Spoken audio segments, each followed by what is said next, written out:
Sotran'Andriamanitra zany tsika nome amin'ny fahasoavany a. Ozy izy ny ten'Andriamanitra hoe mahasambatra kokoa ny manome noho ny mandray.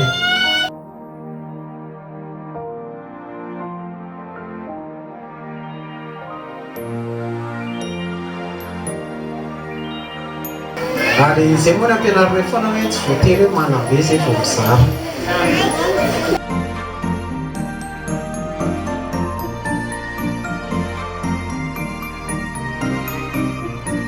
Dia isaorana an'Andriamanitra fa noho ny fahasoavan'Andriamanitra zany dia mba misy zavatra kely reto fanomezana avy amin'ny pejy nitsanganaka ny hazavà